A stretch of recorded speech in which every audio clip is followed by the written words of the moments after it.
गुरुद्वारे की बिल्डिंग है। त्योहारों के टाइम पे ज़्यादा लोग आते हैं, कोई भी तो आ एक सकता तरीके है। से हाँ ठीक है। मतलब हाथ वाथ कटेगा कभी, सबसे शॉर्टकट मुझे यही लगता है। क्लियर गोल होना चाहिए। ऐसे ही सोचते रहोगे तो कभी कुछ नहीं हो पाएगा। Location location change। चेंज करते रहता हूँ, कहाँ पढ़ता हूँ पूरे दिन भर में। At home, I write as well. खाने का मूड नहीं बनता फिर। और इधर ये कस्टर्ड। हेलो दोस्तों, एक बार फिर से आपका स्वागत है मेरे आज के इस ब्लॉग में। तो दोस्तों, आज के ब्लॉग में हम लोग बात करेंगे त्रियांश से, और त्रियांश से जानेंगे कि एग्ज़ाम की तैयारी कैसी करनी है। आजकल वो एग्ज़ाम की तैयारी कर रहा है, और उससे ये भी जानेंगे, कुछ टिप्स जानेंगे बच्चों के लिए कि बच्चों को किन बातों का ध्यान रखना चाहिए पढ़ाई में, और स्पेशली एग्ज़ाम्स की तैयारी या एग्ज़ाम से पहले उन लोगों को किस तरह से प्रिपेयर रहना चाहिए। त्रियांश से बात करते हैं। तो अभी मैं आया हुआ हूँ ममता को लेने के लिए, ममता के स्कूल के बाहर। आज काफ़ी बादल भी हैं, टेम्परेचर भी कुछ डाउन है आज। तो चलिए वेट करते हैं ममता का। तो दोस्तों, इस तरफ है ये चाइल्ड नर्सरी जहाँ पे ममता का जॉब है, और इस तरफ आप देखेंगे उसके अपोजिट में तो एक बड़ा सा गुरुद्वारा है। ये जो आपको दिख रहा है बड़ा सा, ये गुरुद्वारे की बिल्डिंग है। तो दोस्तों, इधर हिचिन में लगभग 4 या 5 गुरुद्वारे हैं। यहाँ पे पहले क्या था, काफ़ी सिख लोग रहते थे, उसकी वजह से काफ़ी सारे गुरुद्वारे यहाँ पे बने, अलग अलग कमेटीज़ बनी होंगी गुरुद्वारों की। पहले तो सुनने में आता था कि ये गुरुद्वारे काफ़ी लोग यहाँ पे विज़िट करते थे, मत्था टेकने आते थे। अभी भी आते हैं, लेकिन अभी ओकेजनली त्योहारों के टाइम पे ज़्यादा लोग आते हैं या फिर वीकेंड्स में आते हैं। दोस्तों, ये आ गई ममता, डोर नहीं खुला है।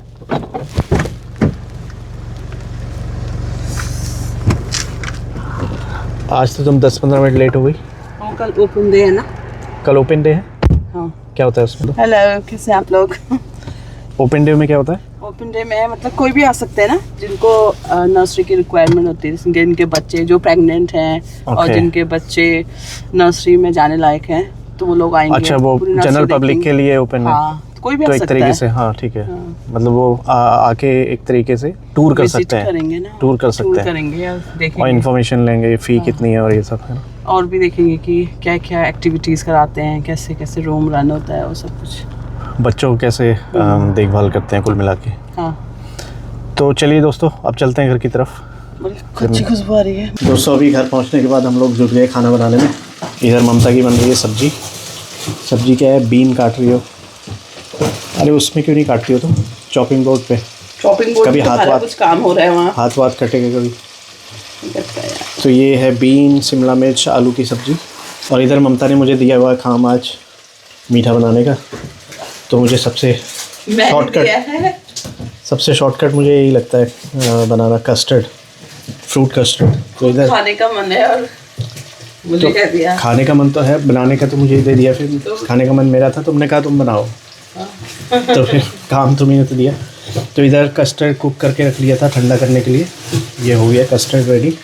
और इधर मैंने अंगूर काट लिए, स्ट्रॉबेरी, सेब काट लिया है। इधर कुछ गार्निश करने के लिए आलमंड और कैश्यू भी काट लिए हैं। इधर बनाना है। चलिए अब इसको मिक्स कर लेते हैं इसमें। तो दोस्तों, अभी किचन में चल रही है कुकिंग, और मैं आ गया इधर त्रियांश के पास। तो त्रियांश की आजकल एग्ज़ाम्स की तैयारी चल रही है। इसके GCSE होने वाले हैं नेक्स्ट मंथ।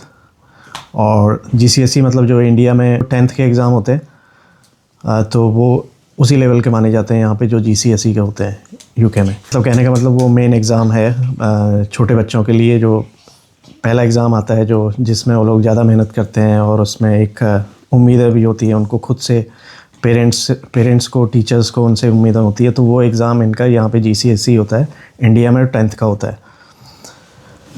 तो त्रियांश पढ़ाई में तो अच्छा है, ये सेल्फ मोटिवेटेड रहता है, मतलब खुद पढ़ाई करता रहता है, हमें ज़्यादा इसको कहने की ज़रूरत नहीं पड़ती है। और यहाँ पे भी UK में ये एक UKMT मैथमेटिक्स चैलेंज एग्ज़ाम होता है, उसमें ये गोल्ड सर्टिफिकेट होल्डर है। और क्लास में भी अपना ये अव्वल रहता है, मतलब क्लास में भी अच्छे ग्रेड्स आते हैं, टॉप ग्रेड्स में ही रहता है हमेशा।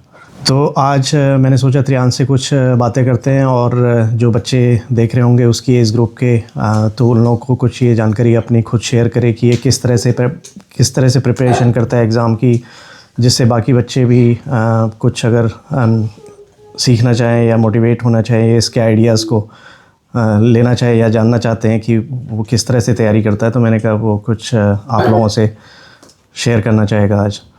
तो मैंने इसको पूछा था कि वो 5 सेगमेंट्स बताओ, 5 चीज़ें शेयर करो लोगों के साथ में, कि तुम किस तरह से प्रिपेयर करते हो अपने एग्ज़ाम को लेके, कैसे तैयारी करते हो एग्ज़ाम को लेके, या फिर आगे अपनी जो स्टडीज़ हैं उसके लिए वो किस तरह से अपने आप को रेडी करता है।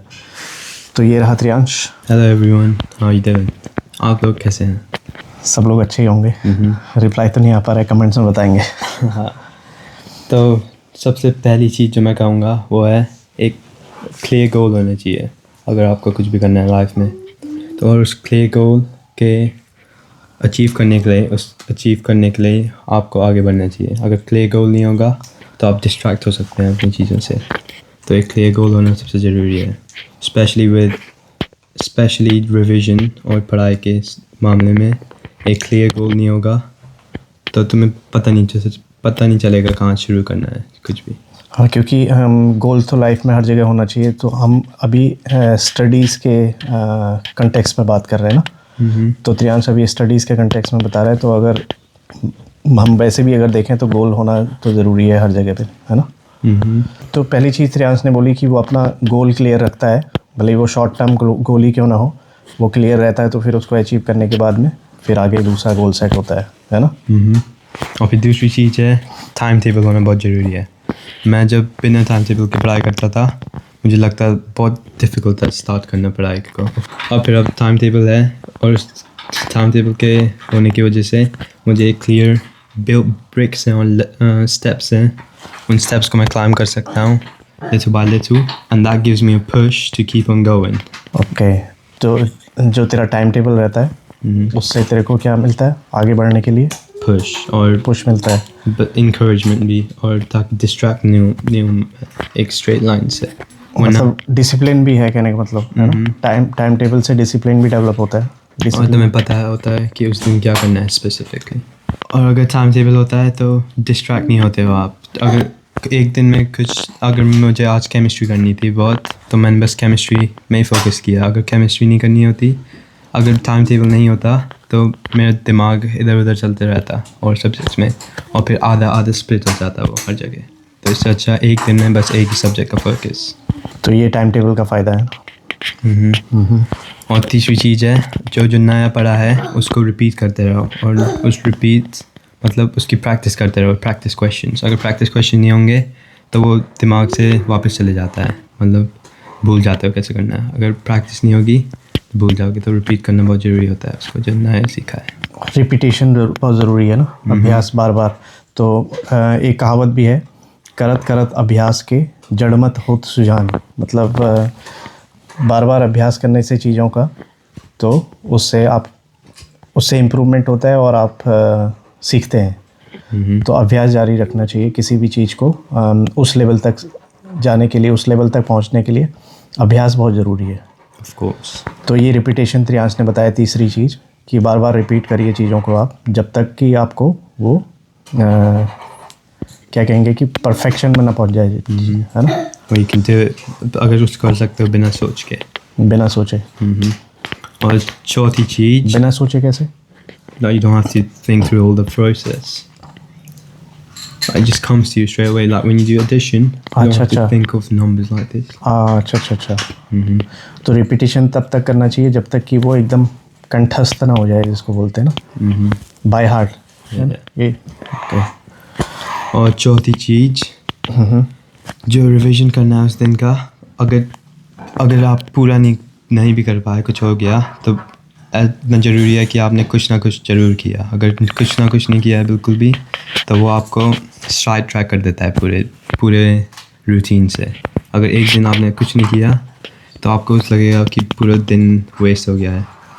तो कुछ ना कुछ करना बहुत ज़रूरी है, अगर वो थोड़ा भी हो तो। थोड़ा भी हो, लेकिन कुछ ना कुछ अचीव करना ज़रूरी है डेली, कहने का मतलब है ना। तो दिन ऐसा नहीं जाना चाहिए कि आपने उस दिन कुछ नहीं किया, चलो कल कर लेंगे, ऐसा नहीं होना चाहिए। ऐसा कभी नहीं होना चाहिए, वरना ऐसा ही सोचते रहोगे तुम हर रोज़, एवरी अदर डे ऐसा ही सोचते रहोगे तो कभी कुछ नहीं हो पाएगा। बिल्कुल। और टाइम भी तुम्हारा, जो टाइम निकल गया तो फिर वो वापस भी नहीं आएगा ना। और आखिरी चीज़, ये ज़्यादा लोग नहीं बोलते हैं पर ये मेरे लिए बहुत काम करती है।